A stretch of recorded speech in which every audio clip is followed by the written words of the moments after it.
AP TET 2026 అనేది present ట్రెండింగ్లో ఉంది. నోటిఫికేషన్ వచ్చింది, అందరి ఆస్పిరెంట్స్ కూడా ప్రిపేర్ అవుతున్నారు. కానీ మాస్టారు ఒక మెంటర్షిప్ ఆధారంగా మనం ముందుకు పోతాం అనే సందర్భంలో భాగంగా తెలుగు అనే సబ్జెక్ట్కి సంబంధించిన మెంటర్షిప్ అనే దాన్ని మనం ప్రారంభించాం. ఉదయం మీకు వీడియోస్ అప్లోడ్ చేయడం జరుగుతుంది తెలుగు కంటెంట్ అండ్ మెథడ్కి సంబంధించి. ఆ వీడియోస్ సంబంధించి టెస్ట్ అనేది రాత్రి మీకు నిర్వహించడం జరుగుతుంది మిత్రులారా. మనల్ని కరెక్ట్గా ఫాలో అయ్యి తెలుగులో మీరు 30కి దాదాపుగా 25+ స్కోర్ చేసే అవకాశం ఎక్కువగా ఉంది మిత్రులారా. ఇటు ప్రభుత్వ ఉద్యోగులు కూడా టెట్ అనేది ఈజీగా మీరు స్కోర్ చేసే అవకాశం ఉంది, పాస్ అయ్యే అవకాశం ఉంది మనల్ని ఫాలో అయినట్లయితే. మార్నింగే మీకు చక్కగా వీడియో అనేది వస్తుంది, ఈవినింగ్ మీరు ప్రిపేర్ అయిపోతారు, ఎగ్జామ్ కూడా రాసేస్తారు. సో ఇది తర్వాత గ్రాండ్ టెస్ట్లో కూడా మీకు అందించే ప్రయత్నంలో మీకు ముందుకు పోతున్నాం. సో ఇది ఏపీ టెట్ 2026కి సంబంధించిన తెలుగు మెంటర్షిప్ సంబంధించి కరెక్ట్గా మనం ఇవన్నీ కొత్తగా మీకు చేస్తూ అందిస్తున్న వీడియోస్, పాత వీడియోస్ ఏమి కూడా కాదు. ఓకే, ఇవన్నీ మీరు పొందాలంటే మీరు ప్లే స్టోర్లో అయాన్ అకాడమీ యాప్ డౌన్లోడ్ చేసుకోండి. మరిన్ని వివరాలకు కింద కనిపిస్తున్న నెంబర్కు మీరు కాంటాక్ట్ అవ్వండి. కింద డిస్క్రిప్షన్లో కూడా మీకు మన యొక్క వీడియో క్లిక్ చేసిన టైటిల్ దాని కింద మీకు అన్ని లింక్స్ అన్ని కూడా ఉన్నాయి, యాప్ లింకు మరి వాట్సాప్ గ్రూప్ లింక్ అన్ని కూడా ఉన్నాయి మిత్రులారా. అంతేకాకుండా ఏపీ టెట్ 2026కి సంబంధించిన టెస్ట్ సిరీస్ అనే దాన్ని కూడా మనం లాంచ్ చేయడం జరిగింది. ఇది ముందుకు పోతుంది సక్సెస్ఫుల్గా. మార్నింగ్ మీకు ఒక వీడియో, ఈవినింగ్ ఒక వీడియో మీకు అందించడం జరుగుతుంది. ప్రతిరోజు మీకు 2 టెస్టులు అనేది నిర్వహించడం జరుగుతుంది. అందులో భాగంగా Telugu content method, English content method, psychology, pedagogy, try methodology ఈ సబ్జెక్టులు మీకు కవర్ చేయడం జరుగుతుంది ఈ టెస్ట్ సిరీస్లో భాగంగా. ఇవి కూడా ఈ అయాన్ అకాడమీ అనే యాప్లోనే మీకు లభ్యమవుతున్నాయి మిత్రులారా. ఈ టెస్ట్ సిరీస్లో భాగంగా మనము నిర్వహించడం జరుగుతుంది. ఏ రోజు ఏ ఎగ్జామ్ అనేది మీకు క్లారిటీ కనిపిస్తుంది మిత్రులారా.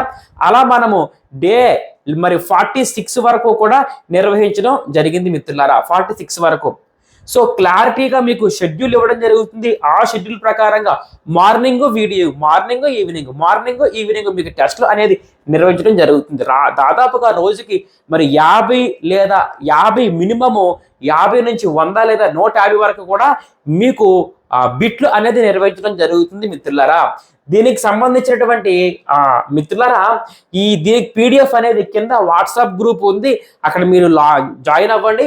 ఆ వాట్సాప్ గ్రూప్లో ఈ పీడిఎఫ్ కూడా మీకు లభ్యమవుతుంది.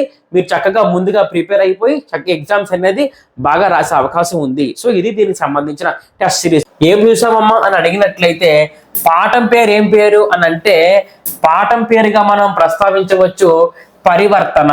పాఠం పేరు పరివర్తన అనే పాఠము కథ ప్రక్రియలో రాయబడింది అని మనం గమనించాం. ఇతివృత్తం అనేది పిల్లల స్వభావం అని మనం చూసాం. పిల్లల స్వభావం. ఎవరమ్మా కవులు? వెంకట పార్వతీశ కవులు. బాలాంత్రపు వెంకట్రావు, ఓలెటి పార్వతీశం. బాలాంత్రపు వెంకట్రావు మరి ఓలెటి పార్వతీశం అని అంటాం మేడం గారు. తూర్పు గోదావరి వాస్తవ్యులుగా మనం ప్రస్తావించవచ్చు ఓలేటి పార్వతీశం. అంతేకాకుండా ఈ మాస పాట పడవ నడపబోయి రాసిన వెంజమూరి శివరామారావు అనే వ్యక్తి కూడా తూర్పు గోదావరి వాస్తవ్యులుగానే మనం చెప్పొచ్చు మేడం గారు. ఓకేనా? అది అయితే ఇతను గోర్కి కథలు రాశాడు అని మనం ఇక్కడ చూసుకున్నాం మేడం గారు. ఓకేనా? అంతేకాకుండా ఈ మాసపు కథ ఉపాయం ఇది ఇతిహాసానికి సంబంధించి మహాభారతంలో భాగంగా మనం ప్రస్తావించవచ్చు మేడం గారు. పరివర్తన అనే పాఠంలో హీరో ఎవరమ్మా అని అడిగితే రాముకి ఫస్ట్ కనిపించిందేమో కాకి, తర్వాత కనిపించిందేమో తేనెటీగ, తర్వాత కనిపించిందేమో చీమ అని అంటాము. రానున్నది వానాకాలము, నేను గూడు కట్టుకోవాలి అన్నవారేమో కాకి, నేను పుష్పాల నుండి తేనెను స్వీకరించాలి, పుష్పాలు వాడిపోతున్నాయి అని చెప్పింది తేనెటీగ. నేనేమో ఇక్కడ గింజలు సేకరించుకోవాలి, రానున్నది వానాకాలం అని చెప్పింది ఎవరమ్మని అడిగితే చీమగా మనం ప్రస్తావించవచ్చు మేడం గారు. ఉపాయం అనే పాఠంలో భాగంగా మనం గమనించుకున్నాం మేడం గారు. ఓకేనా? భరత వంశానికి సంబంధించినటువంటి పాండవులు ఆడుకుంటూ ఉంటే అందులో భీముడు తన్నితే ఆ బంతి వెళ్ళి నూతిలో పడితే అక్కడ బక్క చీలలో ఒక మనిషి ఒక బాణం వెంట మరొక బాణం అలా వేసి బంతిని తీస్తాడు. ఆ తీసిన వ్యక్తి ఎవరమ్మా అని అడిగితే ద్రోణాచార్యుడిగా మనం ప్రస్తావించవచ్చు. అతని గురించి తెలుసుకొని పరుగును వెళ్ళిన వారు ఎవరంటే భీష్ముడు అని అంటాము.